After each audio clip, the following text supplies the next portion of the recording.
Әлігі беруімізді біз яс әлім Рамил Ишмухамбетов ақында хабарлаймыз. Рамил халық арасында өз атларын айттыраяқ яс ноғайлардың әлімлердің арасынға кіреді. Ол қайдай ауыр сұрауларды шешпеге өз мойнына алады. Әлім іс жолдастары оның әрекетін сыйлайды. Рамилдің лекцияларын, мақаларын халық оқымаға, емтынламаға сүйеді. Рамил Ишмухамбетов bizim яс егетіміз, көптен берлі білемін мен оны. Халықтың тарихын бек ару біледі, бек білімлі яс. Көп кітаплар оқыған, көп болған затларды ақында біледі. Соның үшін мен ойлаймын, міне бұл Рамил bizim халықтың келектегі міне деген яслардың біреусі. Неге десе, біз міне қолымыздан келетін затымызды етеміз әлі, ама bizim артымыздан келген яқшы тіреу керек бізге де. Міне Рамилдей ясларымыз бізге бек икон директ болады. Bizim артымыздан келіп, bizim yolımızda basıp, bizim артымыздан баслаған yolımızda не болса да артынан жүртек, міне бұлар Рамил дейлер бізде. Бек білімлі, бек абырайлы, бек міне ноғай халықтың әдетлерін де біледі, яс иконларды сыйлап та біледі. Анан соң қайсы ерді қалай қайтып айтияқты да біледі. Сол бәрі де ететаған bizim яслардың, Рамилдің де бәрі де ететаған ішлері, құлықлары үшін біз бек разымыз. Не болса да Алла Тағала разы болсын. Ондан да басқа bizim яслардан да саулық берсін оларға. Иншалла сондай яс егетлеріміз бен халқымыз иншалла аяғына тұрар деп ойлаймын.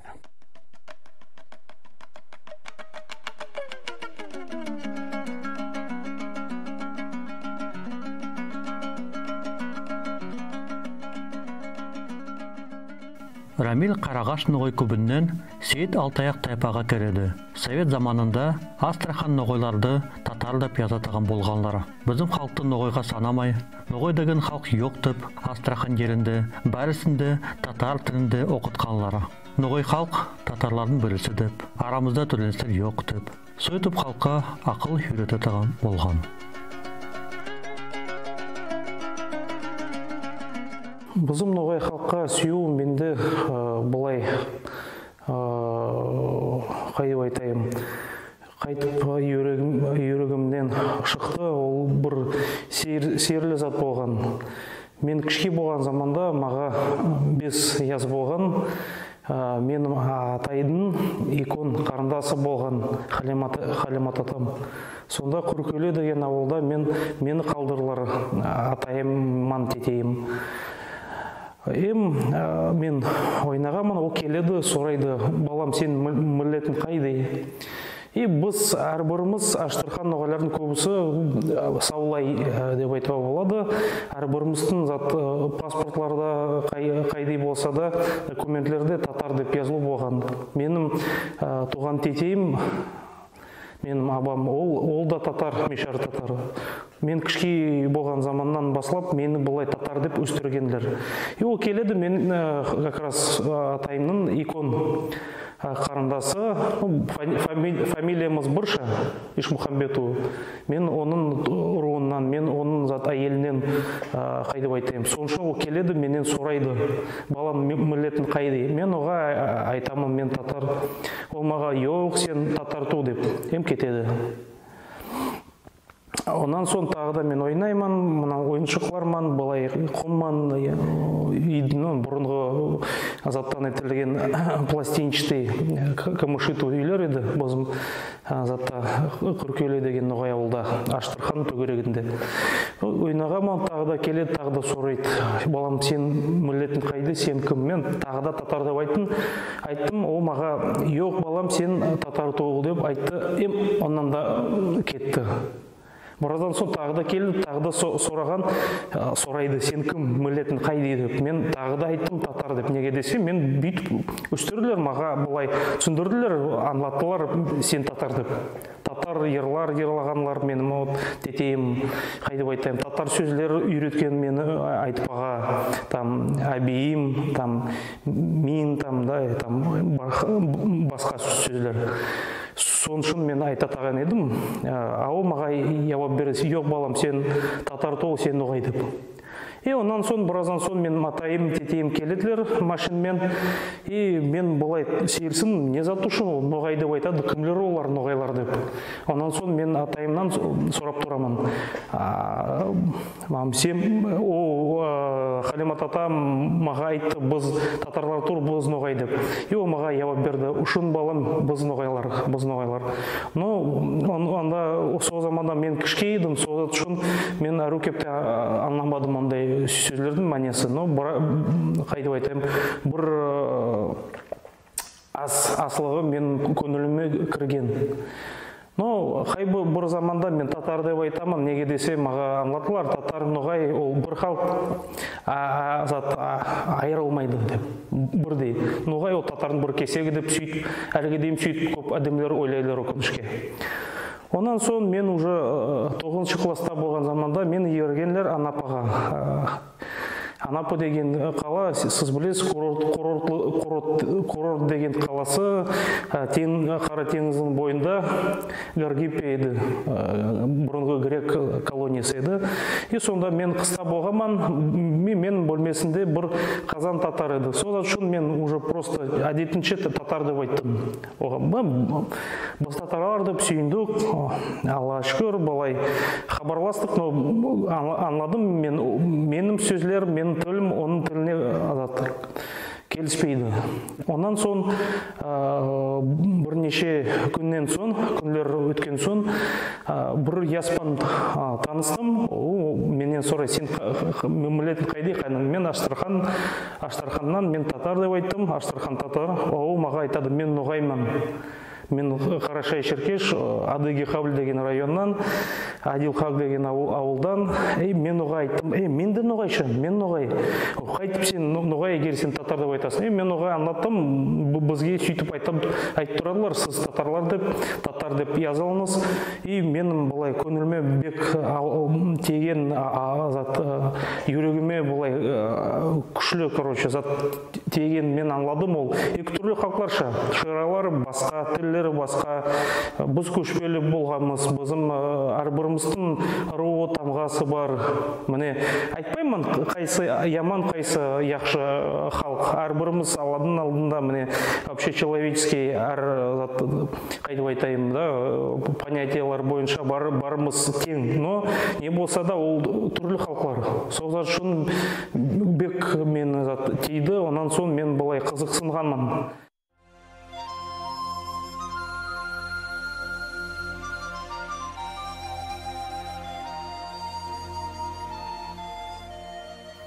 Совет Союзы бұзылғаннан соң Астрахан ноғайлары өз тамырларында қайтып, тарихпен, тілмен, маданиятпен қызықсынып, түрлі регионларда тыпақласып яшайтаған ноғай қардашларын ізлеп басладылар.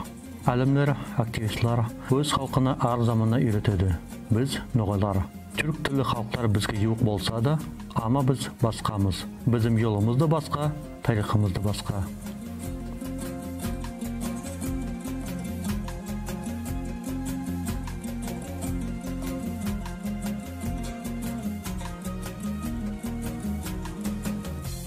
Бір құжат айтым келеді, мен кішкей болған заманда, онан кішкейлей мені бұлай татар етіп өстірділер. Мен тетейім өзі татар, соң үшін маға татар бұлай ертегілері татар ерлары ерлаған еді. татар сөйлерді үйреткен еді. Сол үшін мен татар тілді біраз сама білемін. Көп керім қайып айтайым, оман бізде зат болған, қайып айтайым, базласу болған мысалға зат. Қашан мен аңладым, біз ноғайлар екен, болай оқыдым, өз тамғанды таптым, бұрынғы сондай хабарларды таптым, бірнеше кітаплар оқыдым, оға келсем, оға айтам, біз ноғайлар деп, ол маға болай ашуланып айтып тұратаған еді, қайди сен ноғай, сен татар бар, белаға қара деп, сондай бір құжырзат болған. Мен оға да бейтіп айтатаған едім, менің атайым бар, оның шырай таптаза ноғай, оның тіл таптаза ноғай тіл деп қайтып, біздің фамилиямыз Ишмұхамбетов деген, біздің тамғамыз Сейіт Алдаяқ деген зат бар, сақланған хабарлар деп, онан соң Алла шүкір ол, қайдып айтайым, ярасты қоныман ол аңлады. Қайды янавру. Өзі де болай, ноғайлар кімлер екен, ол әрі біледіған еді. Содан үшін Алла шүкір сөйтіп национальный самосознание деген зат Аштырхан ноғайларда сөйтіп. Менің әйелімде солай, көп әйелдерде сөйтіп бара жатыр.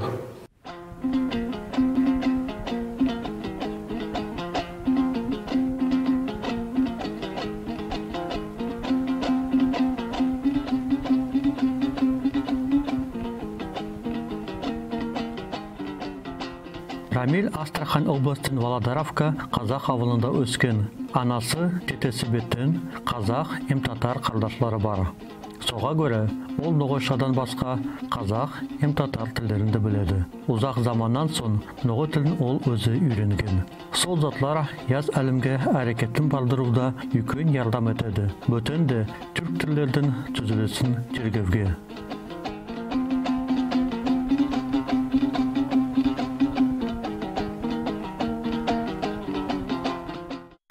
Мен өзім ноғайша сөйлемейтаған едім. Неге десем, менің әйелімді құры орша сөйлейтаған атам-анам еділер. Атам өзімді татар деп санайтаған еді, анам қазақ деп санайтаған еді. Қайып айтайым, атайым мен тетейім, олар біраз сөйлеген туған тілде, оларды тыңнап, татар тілде, қазақ, ноғай араласқан сондай тілді. Мен біраз қайып айтайым, аңлағанмын, туған тіл бар деп. Но не болса да мен сөйлемейтаған едім, құры орша сөйлейтаған едім. 14 ясынан баслап менің атайым ол маға бір қайып айтайым, маға бұйрық етті, сен балам біл ноғай тілді үйрен деп. Онан соң мен аңладым, үйренмeye керек деп, әрбір әдемге өз туған тілді білмeye керек деп. Сол зат үшін мен ноғай тілді үйрен басладым. Маға бірінші ноғай тілді кітап сауғайтып берді. Мен татар тетейім берді. Байтеректің байлығы Аминат Хасанны Құрмын Сейітудің. Соны бұлай оқып, үйреніп, оннан да басқа кітаплар оқып, Алла шүкір үйреніп басландым.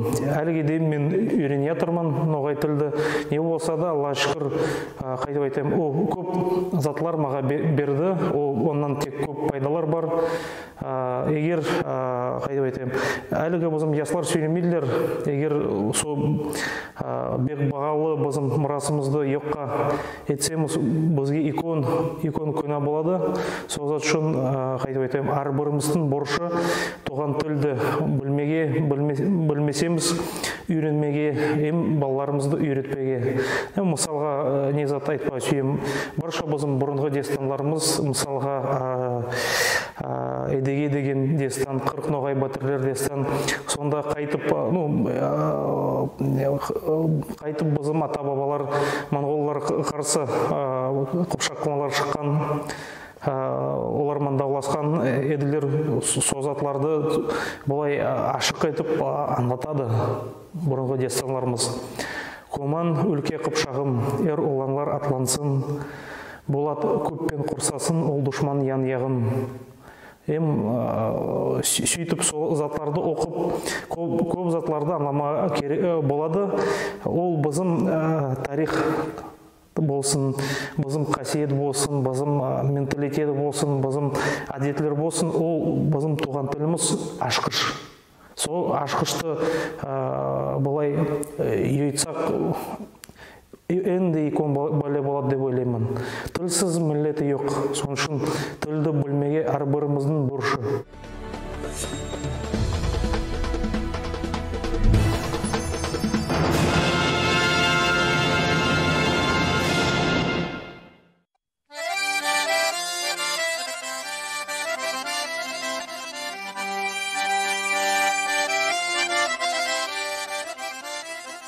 Туған елдің өз халқымыздың тарихына қызықсыну, оға яшауда кеспі сайлауға себеп еткен. Ол тарихшының жолын алып, 2002 жылда Астраханның үкіметлік университетінде оқуға түскен тарих факультетінге.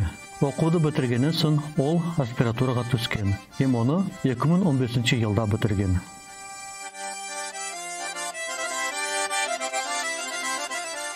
Маға бұлай ілімі яғынан көп бұлай ярдам еткен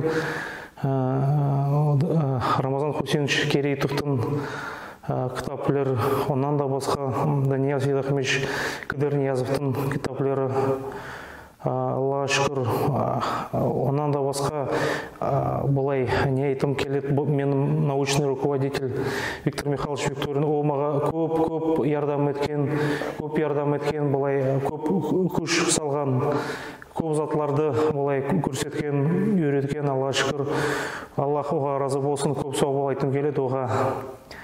Сөйтіп мені олар кіргізгендер бұлай ілімі құлықларына қызықсыну бергендер, сау болсындар. Рамиль Ишмухамбетов действительно достаточно серьезную роль играет в современном многоеведении, но в принципе даже в изучении кочевых культур. Это сегодня, можно сказать, такая очень интересная и перспективная тема. Тем более это актуально для Башкортостана в контексте того, что здесь планируется создание такого значимого центра, научного центра по изучению кочевых культур. И работы Рамиля Ишмухамбетова здесь в данном случае, конечно, играет свою определенную роль. То есть это не только статьи, но и взаимодействие. Рамиль достаточно активно участвует на конференциях, часто является гостем нашей конференции, наших научных сессий. И действительно вот эта вот тема некого такого большого ногайского континуума, его роль в истории и культуре народов, кочевых народов России, башкир в том числе, казахов и других народов Средней, Центральной Азии, Урала, Поволжья, действительно необходимо осмыслять, необходимо его понимать, и работа Рамиля Ишмухамбетова здесь, конечно, играет свою важную роль. Но и, конечно же, здесь нельзя не отметить очень большую составляющую в общественном плане, поскольку вот буквально в 2019 году в Уфе мы проводили конференцию, где была учреждена ассоциация исследователей, ассоциации тюркологов, где, собственно, именно собрались медиевисты, собрались этнографы. И здесь вопрос изучения тюрков России как некого отдельного субъекта, поскольку действительно тюрки России, тюрки Евразии в данном случае являются собой определенный самостоятельный субъект, самостоятельный исторический субъект, который требует действительно внимания со стороны уже, наверное, не столько историков, сколько со стороны этнополитологов. Мы должны осмыслить, кто такие тюрки России, тюркские народы России, чем они отличаются, в чем их цивилизационная роль в современной Евразии, в современной России.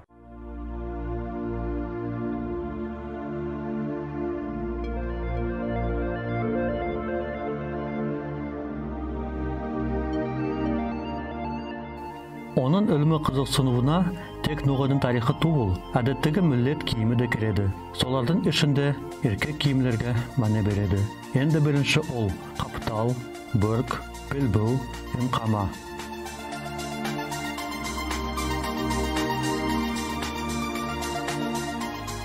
Ол бек қызықлы зат, біздің халқымыздың миллет киімі. Мысалға зат айтым келеді, бұрынғы шепкен деген киім бар. Қай біреулер ойлайлар, ол бұрынғы ол яңғы алған зат деп, басқа халықтардан алынған зат деп, ол дұрыс ол. Сол киім шепкен, оның тамырлары біздің Құман Қыпшақ ата-бабалардан алынған зат ол. Біздің Құман Қыпшақ, орысшалап половцы деген, яда Құманы деген ата-бабаларымыздың киімі сондай болған, сондай кепте бірнеше әлімлер сөйтіп айтадылар. Мысалға, доктор искусствоведения Звездан Владимир Дыбо, міне әлігі Кавказ халықтарының киет аған черкеска, ол бұрынғы түркілердің аслардың, құманлардың, сонан құманлардың киімі еді.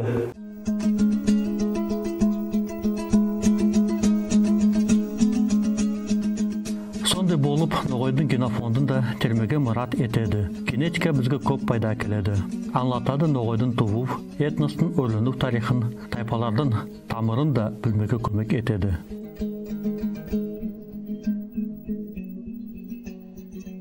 Генетика деген ілімі немаға ярайды онда, ол математикаға қысайды. Неге десе, көп затларды анлама боласын, фальсификация етпеге қиын. Бұлай қайтып айтайым, көп затлар бек ашық көрсетеді. Мысалға, біздің ноғай халқымыздың генофондында болатаған көп гаплогруппалар көрсетеділер. Біз бұрынғы халықтардың аслардың, сарматлардың, аланлардың тудықлары деп, міне R1B, R1A деген гаплогруппа, міне сол аслармен байланыслы. Онан да басқа J1-2 деген гаплогруппа, олар міне Кавказ халықтармен байланыслы біздің генофондымызда бар. Онан да басқа менің Айдуа деген гаплогруппасы бар, ол Балкан халықтарымен байланыслы бұрынғы Европадан яшаушыларымен байланыслы айтпа болады. Міне башкирилерде Айдуа деген сол менің гаплогруппамен қайтып айтайым табылған әдемлер, олар ноғай тамырлар бар екен, олар өзлерді айтадылар. Солай, онан да басқа салто-маяцкая культура бар хазарлармен байланыслы, палеогенетика деген зат бар. Сонда олар әлемге қарағанлар, онда R1A, R1B басқалар ноғайлармен бұлай көп байланыстылар бар екен аңлатады. Соға көре біз әлімлердің сөзлеріне қарап, тергеулерге қарап айтпаға боламыз. Біздің тамырларымызда аслардың, олардың печенеклердің, Қыпшақ құманлардың қаны бар, Алтын Орданың түз варислары, тудықлары деп ноғайлар қанда айтпаға болады. Сөйтіп, қайтып айтайым, ондай затларды тергемеге, ондай затларды көтермеге, ол бек қызықлы зат, бек керек зат.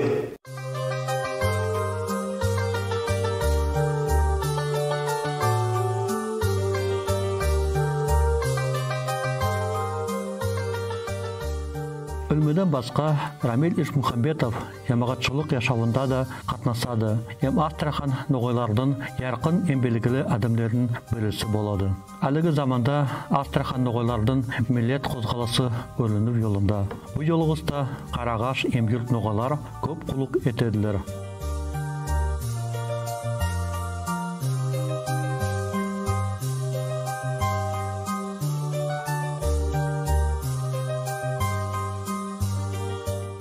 Тағда не зат айтым келеді, міне біздің түрлі ноғай регионлар бар. Мен ойлаймын, әрбір ноғай халқымыздың кесегі, ол біздің байлығы, біздің түрлі диалектлер, ол халқымыздың байлығы деп айтпа болады. Тек қайди бұлай не айтпа сүймен, біздің арамызда байланыстылар беркітпеге керек деп ойлаймын. Міне мысалға, мен Аллаға шүкір Қараноғайдың күйеуі деп айтпа боламын. Қараноғайдан қыз алғамын, пүше болып сол затқа өкінмеймін, неге десе парахат етіп әрбір язда келемен, юремен, терікледе болмаға, қыдырмаға бек сүйемін мен. Сол зат үшін мен ойлаймын, арамызда байланыстар көп болсын, бізім Аштархан беттен қызылар Қараноғайға шықсын, Қараноғайдың қызылары да бізге күйеуге шықпаға керек деп ойлаймын. Қобан болсын, Едісан ноғайлар, Терк ноғайлар, арамызда байланыстар көп болсын. Сол зат үшін қайып айтайым, бізім туған Аштархан еліне икон ысы салам бермеге сүйемен. Туған бізім қайда да бар бізім туған халқымызға әрбір кейсекке икон салам айтпаға сүйемен. Тек арамызда тек байланыстар берік болсын, көп болсын, өсе берсін, дослықты тұтсынлар, әйелер құрылсынлар деп. Солай халқымыздың саны өсе берсін деп, сондай тілегім бар. Алла барымызге яқшылық берсін, нәсіп берсін. Солай, көп сау болыңыз. Равиль Ешмұхамбетовтай атының ұлы ер жігіттің ақында шал егіз тіленші ұлы былай айтқан: қағысқанда қан ақтырған қайқы қылыш yüzінен, шабышқанда от шығарған айырғыш екі тізінен, атысқанда оқ өткерген тебе ине көзінен, айтысқанда сорып алған Азраилдің өзінен. Ол бек ақыр жанлы жігіт. Азраилға жолға аша, Азраилдан ол өзі сорып алар. Неге десең, ол Ной халқы үшін туған, Ной халқы үшін құлық етеді. Ондай жігітлер Нойда көп болса екен, оның жандаурылары болса екен. Аллаға шүкір, оның жандаурылары бар. Біз көреміз, қайта сөйлейді интернетте. Оның терен білімін, Ной тарихын қалай тереннен біледі аған. Тыңласаң, пу машалла, көз тимесін айтасың. Солай ол бетіп қарасаң, оның тұрысы, yüzі, өзі, ол міне Ной халқының әдеті бар, Ной халқының киімі бар, Ной халқының қылығы бар. Ол Ной халқының әдетін, киімін, қылығын ілмеше тергеп, ілмі мақалар жазады. Ол бегеге Ной халқының мақалар жазып болған әдем. Бұлай алып қараса, ол жігіт Ной халқы үшін көп қылық етеді. Өзі үшін қыласа да, халқы үшін түс көреді. Ной халқының келегін ойлайды, бүгінгі ойлайды. Озған тарихын, озған өргісілердің ақында сөйлейді. Халықтың көңілін көтереді. Неге десең, мен оны тыңлаймын. Ол өзі ятлау язба шалсады. Ной халықты өрлендірек болады. Оны сөйлегенде Ной халықты тек игілікке, яқшылыққа, тақтымлыққа шақырады. Ной халықты бірлестірек болады. Оның ол жашау мәнесі. Сол себептен оның ілмі жолында мен ол биік үстінікілер жораймын. Дайымда сұқланамын, ондай жігітлер Нойда болғаны.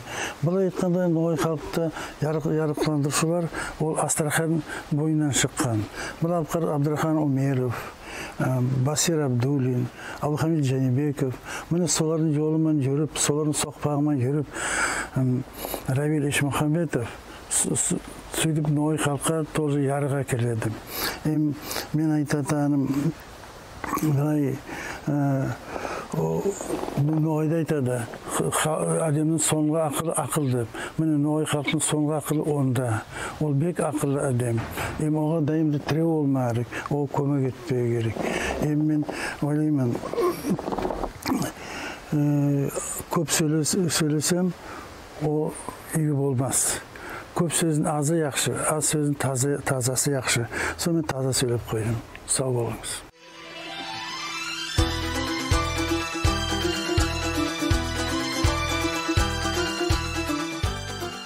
Берігіміздің ызында белгілі Астрахан ноғайлары Абдурахман Умеровтай, Абдул Хамид Жанибековтай, Басир Абдуллиндай болып, яс әлімдер келер деп сеніміз келеді.